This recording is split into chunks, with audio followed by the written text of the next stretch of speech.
earlier this month, it was announced to the public that Aubrey Plaza's husband tragically died by suicide. And after all of these headlines were circulating, the internet wasted no time in making it the butt of their jokes. It was turning into a meme, essentially, that Aubrey Plaza is single now, guys. Slide into her DMs. And as a result, only after a few days, Aubrey Plaza has deactivated her Instagram account because she was tired of a bunch of creeps swarming into her DMs and comment sections to ask for her hand in marriage, days after her husband was found dead by an assistant in their home. So obviously this is incredibly dark. Yeah. I don't know what else to expect, though. Yeah, right? From the internet. People are so callous. I just thought of this today. Well, the internet has kind of drained any sense of decorum out of the public. I think that this was some bit by, I forget which comedian, but he was talking about how, you got to experiment with being mean to people on the playground as a kid, and you would call someone ugly, and you would see their reaction to you saying something mean. And it would make they would feel bad. And then you, if you have a proper level of empathy, you would feel bad. Yeah. And you would learn not to repeat that behavior again. But nowadays, children are learning their first interactions online. They say in a comment section something equally as toxic. And actually in response, you don't see the person you're saying it to having a negative impact on them. You get only positive reinforcement with a bunch of people liking what you said. I've never seen... Okay, so you'll hear people say that they're offended. I don't know if I've ever seen somebody say something really, really mean and the person's like, you hurt my feelings.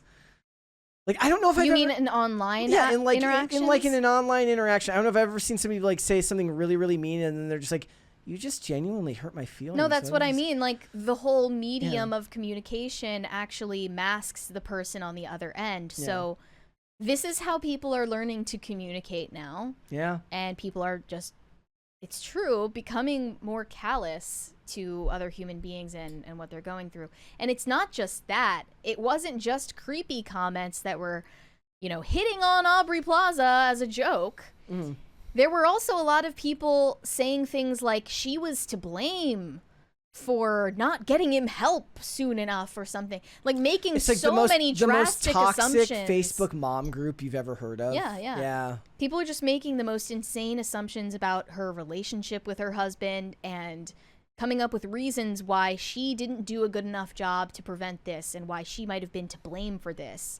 Which is even worse, honestly, than just the troll comments. That's gonna push people to a point where one day they're like, why would I ever get into a relationship or interact with other humans at all? If anything goes wrong, I'm gonna be blamed. Best I just stay alone so that nobody can hold me responsible for something that I wasn't responsible for to begin with. We have a 20 from Jose Quintana. So sad for Aubrey. Too many dregs on the net. They are cowards. Sigh. To turn the tide, I will see Wolfman tomorrow afternoon. I'm a Julia Garner fan. By the way, Sydney Sweeney as Black Cat Brett, Empress. Yeah. In Madam Web? No, and they want to do for future Marvel properties. She wasn't Black Cat. Yeah. She was rumored for a different role, I thought. I think it was Black Cat. Was it? They talked about. Yeah. Okay. I'm down. But the thing is, it's gonna be her and Cynthia Erivo taking over the MCU. But here's the thing: I actually would prefer, and I know it's not gonna I know it's not technically possible because she already played.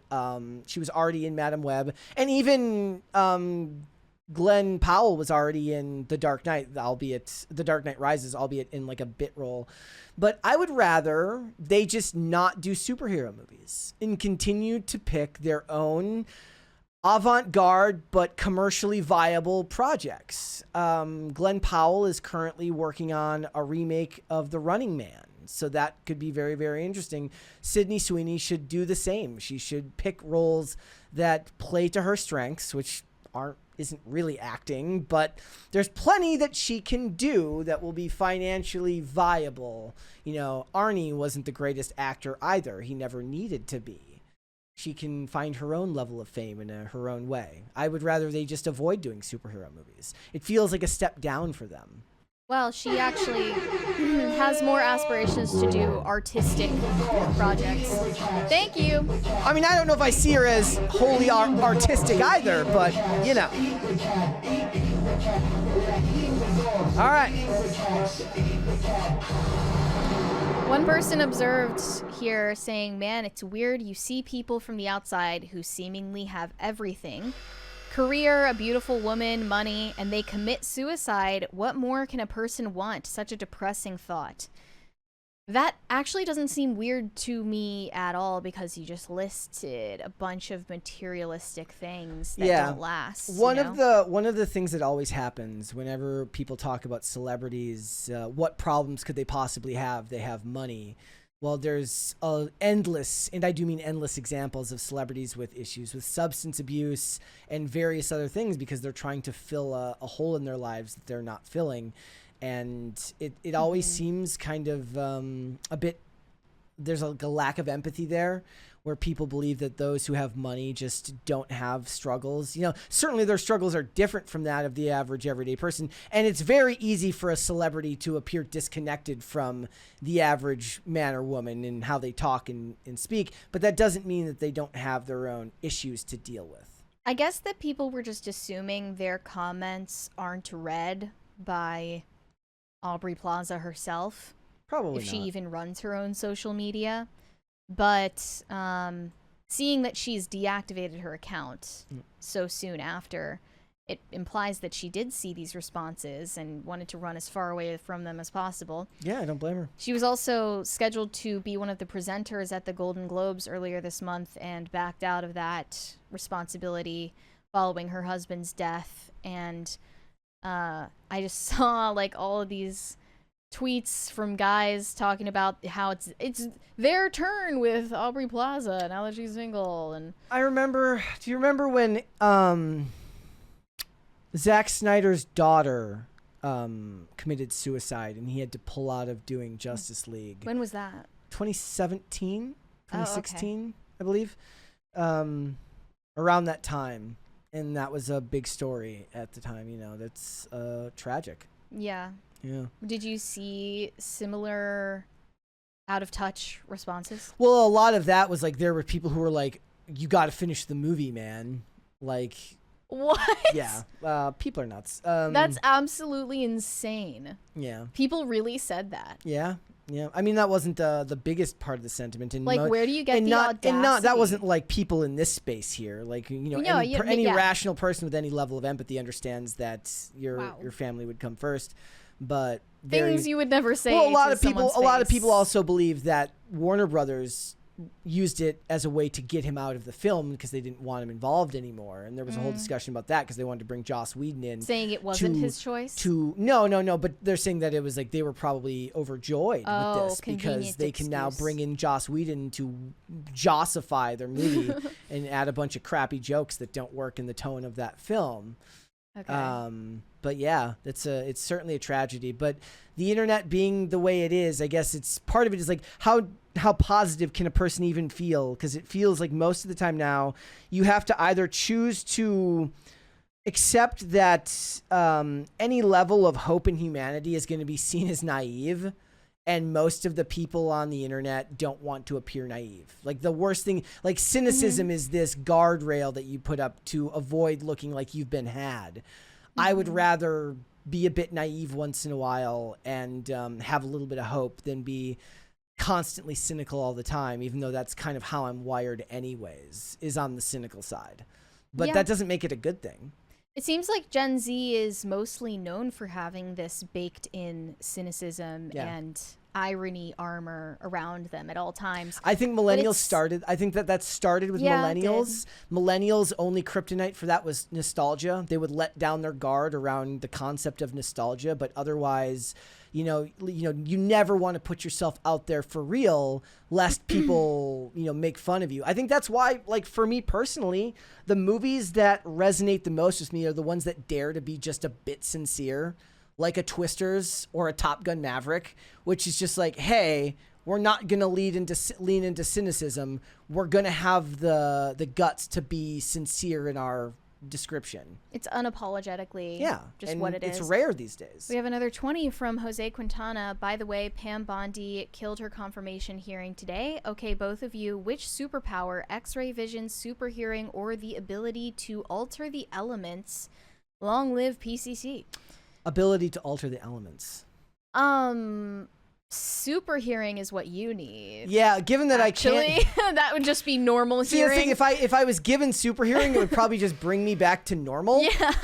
I don't know if I want to waste such a gift on that. You would be shocked at how much it improves your quality of life to have 2 working ears. It does suck sometimes. It does suck sometimes. I don't know what altering the elements means, but it sounds cooler than the other ones, so I'm going to choose that. And the X-ray vision one just sounds creepy. So I'll go with that. But yeah, I think the irony started off as just a style of communication or a sense of humor. And then it turned into a defense mechanism for young people. But then it went even further than a defense mechanism, and it actually just became a philosophy of life, like an entire worldview for these people. The inability to be authentic or the inability to be sincere. Yeah, that's like a core belief for them. And it's because of the internet. Well, what you don't commit to can't hurt you. It's also the idea that, like, no thought is so, I don't know. It's like the idea that no thought should stay inside your mind. like there's no thought that should remain private. That you have to vomit out everything you think. Yeah, you just have to let everything out and let your freak flag fly. 95% of what I think never gets said. Yeah, that's a good thing. That's a good thing. It's custody of your own mouth. Most of the time, it's like my brain is just so scattershot and poorly designed that I have a hard time putting it to words anyways. Like, there is this idea that one of the most infuriating things is the feeling like you want to share something with the world and you just don't know how to do so in an eloquent manner. That sucks. But also, maybe you're just not the one to do that. Maybe that's just not for you. I was talking yesterday about the concept of humility on Twitter. It's like, you know what? Not everybody's going to be the best spoken. Not everyone is going to be the best written. And that's fine. That's fine. So... yeah, but in general, I wish there was a bit more sincerity, but the internet doesn't really benefit from that because the internet only benefits from cynicism and anger, it seems. Not just sincerity, but just some discretion would be nice once in a while. Someone pointed out, hey guys, Aubrey Plaza is single is an inside your head statement. Or even dark humor with your spouse or best friend statement. That stays in the group chat. Definitely not an out in public on social media statement. But this is like what happens when people have their real life personality and that their own persona that they use, whether they're at work or interacting with family or friends. And then they have their own different, separate persona that exists solely online. And that's their main mode of expression. And it's where all the ugliness goes to get, you know, expressed and processed out in the open in front of everyone. And it's just not true. Like, that's not a trait of integrity. I'm not even someone who's like on the let's be nice on the internet brigade. Like, that's I routinely say that, you know, if you're getting cyberbullied, if that's what you want to call it, the proper response is exactly what Aubrey Plaza did, which is distance yourself from it. You shouldn't expect people to behave nicely to you when they're just strangers to you, but also there is a responsibility for the way you conduct yourself as well. Thanks for watching. Listen to full episodes of Pop Culture Crisis on Spotify. Keep up with us on social media and make sure you subscribe and ring that bell so you never miss the show. Bye, guys.